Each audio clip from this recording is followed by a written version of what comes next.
Welcome to YoYo Cine talkies.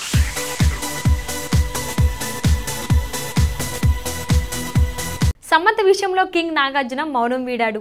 ఇప్పుడు శామ్ను కోడలిగా అందరికీ పరిచయం చేస్తున్నాడు. రీసెంట్గా నిమ్మగడ్డ వారి వివాహ వేడుకలో సమంత అక్కినేని ఫ్యామిలీతో కనిపించడం తెలిసిందే. చైతూ శామ్ చాలా క్లోజ్గా ఫోటోలు కూడా దిగారు. ఇదే వేడుకలో నాగార్జున సమంతను కోడలిగా ప్రముఖులందరికీ పరిచయం చేశాడట.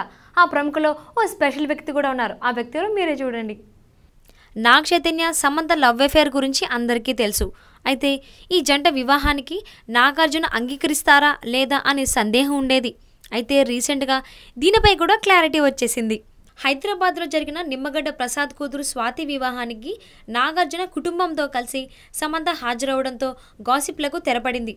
ఇక ఈ వేడుకలో స్వయంగా నాగార్జునే కాబోయే తన కొత్త కోడల్ని అందరికీ పరిచయం చేశాడట. ఈ వివాహ వేడుకకు మాస్టర్ బ్లాస్టర్ సచిన్, అంజలి దంపతులు కూడా హాజరయ్యారు. దీంతో పనిలో పనిగా సమంతను తన కోడలిగా సచిన్, అంజలికి కూడా నాగ్ ఇంట్రడ్యూస్ చేశాడట. ఈ సందర్భంగా సమంతకు సంబంధించి చాలా విషయాలను సచిన్, అంజలి అడిగి తెలుసుకున్నట్లు టాక్. మొత్తానికి ఫోటోలు 100% క్లారిటీ ఇవ్వకపోయినా ఈ అప్డేట్తో మాత్రం సమంతను తన కోడలుగా అధికారికంగా నాగార్జున అంగీకరించినట్టు అర్థమైపోయింది. ఇక త్వరలోనే అక్కినేని వారింట పెళ్లి బాజాలు మోగనున్నాయి. Hi, this is Shreya. Please watch Yoyo TV. Enjoy.